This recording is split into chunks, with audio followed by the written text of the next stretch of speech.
We're going to discuss Renaissance culture, particularly as it pertains to Renaissance poetry. There will be a separate presentation for Renaissance drama when we talk about Twelfth Night. The Renaissance began in Italy in the 1300s, and then the movement shifted and spread then to France and finally to England. So we think of the Renaissance as being an English thing, but it really started in Italy and arrived in England several hundred years later. The Renaissance came right after the Middle Ages, and the Middle Ages are often referred to as the Dark Ages. And this is because during the Middle Ages, very few people knew how to read, very few people were educated. Most education was in the form of guilds. So if your father was a blacksmith, then you would go and apprentice him and be blacksmith yourself and study in the blacksmith's guild. But very few people would change their employment status or their social status. In the Middle Ages, very few people would get any kind of education other than what their own parents had. Very few people could read or write. And so the Middle Ages was not a great time for literature, particularly. After that, the Middle Ages ended and the Renaissance began, and things began to change, as you can imagine. So when more people are educated, more people are able to participate in politics and religion. So previously in the Middle Ages, the only people who could even read the Bible were priests. But now you have the average Joe citizen able to read and write, and so they often go around their priests now to understand the Bible and to talk to God. So that really changes the way that religion is set up. But even beyond politics and religion, art, and when we say art, we mean both visual art like painting and sculpture and literary art like plays and poetry, is the biggest teller of change. So literature and art really changes from the Middle Ages to the Renaissance.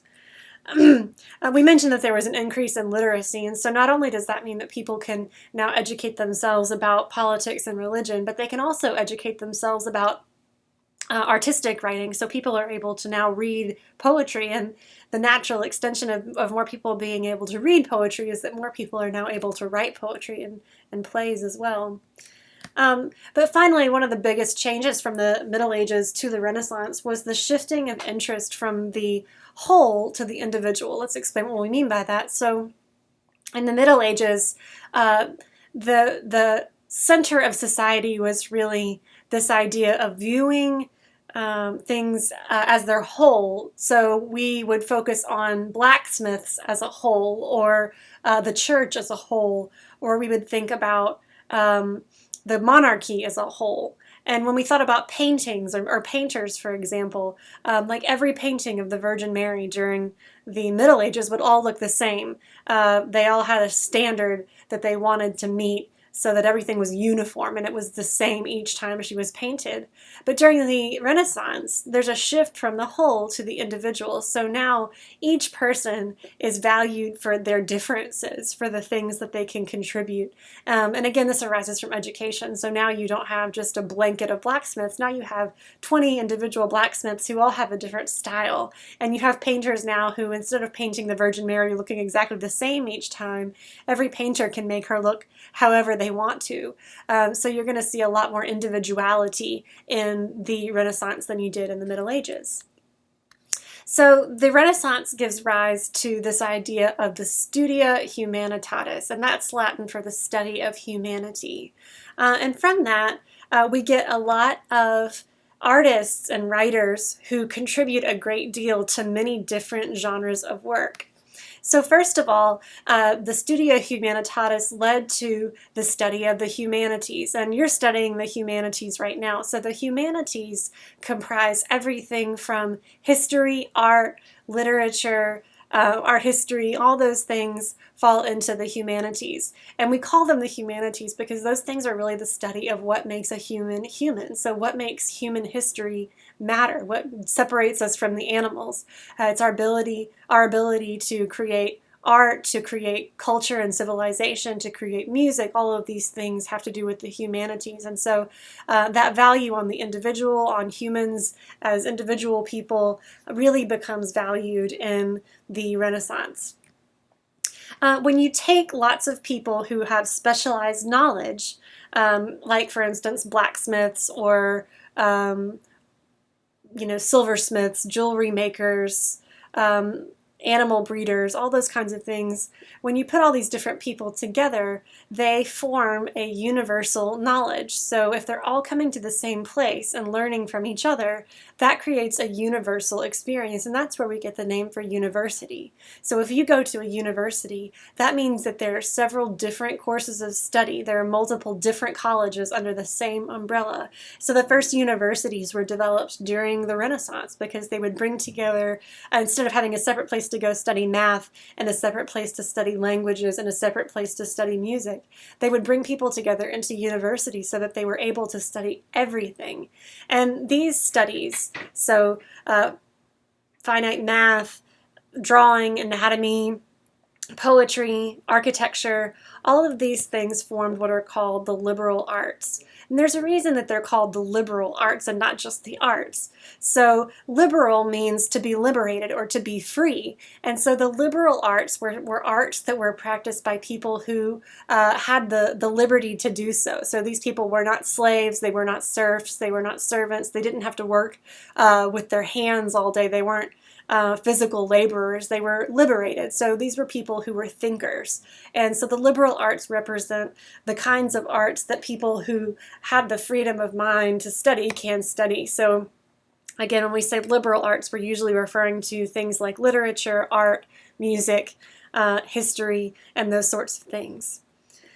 So the biggest result of all these different things, of studying the humanities, of creating universities, and developing the liberal arts, was the rise of interdisciplinary study. So most of the people who were really famous in the Renaissance were famous for doing lots of different things. So for example, if you think about Michelangelo, Michelangelo was famous for painting the Sistine Chapel, but Michelangelo was also a really famous sculptor, so he could both sculpt and paint. He also was a famous inventor, and for that he needed mathematical skill, he needed architectural skill, geometric skill.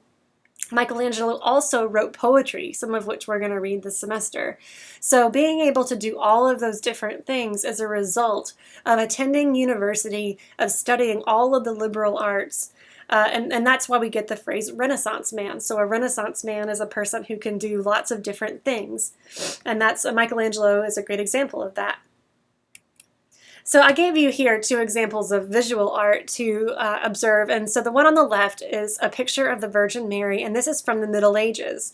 So you can see that almost everyone in the painting has a really similar facial structure. The Virgin Mary here doesn't really quite look human. She doesn't have much expression on her face. Jesus doesn't really look like a baby. Jesus was usually represented with this particular face on. All the creatures, the people in the painting, the angels and Mary and the saints, they're not really life-size, so you notice that Mary is much larger than the saints. This was a typical practice in the Middle Ages. So there's not a lot of individuality, there's not a lot of detail given to each individual person. They all really look alike. On the right, you have a painting by Michelangelo, and this is from the Sistine Chapel, and this is a scene from the Sistine Chapel in which God reaches down to Adam in Eden, and when he touches Adam, he imbues him with life. So he basically is inspiring life in Adam.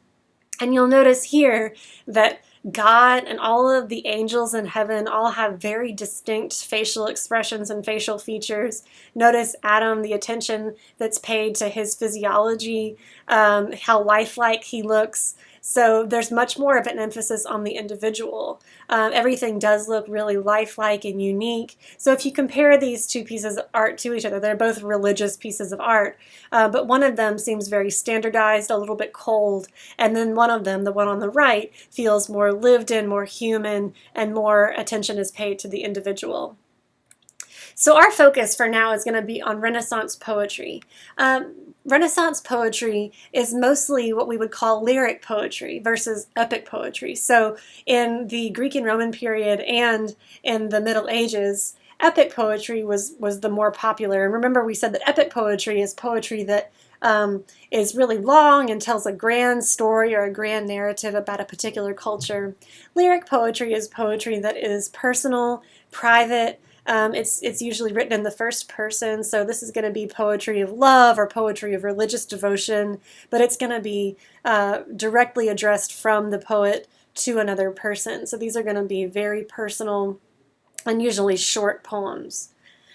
The poetry during the Renaissance was developed and written by people called troubadours. Troubadours were like very educated court jesters. So they would perform in the courts of wealthy people, kings and queens and noble people. But the troubadours weren't just court jesters. They were, again, very educated. They were very sophisticated. And they would come up with different forms of songs and poems to perform for the people that they would visit. So they divided the types of poems that they developed into two categories. The first category was called trobar-le, which is light verse.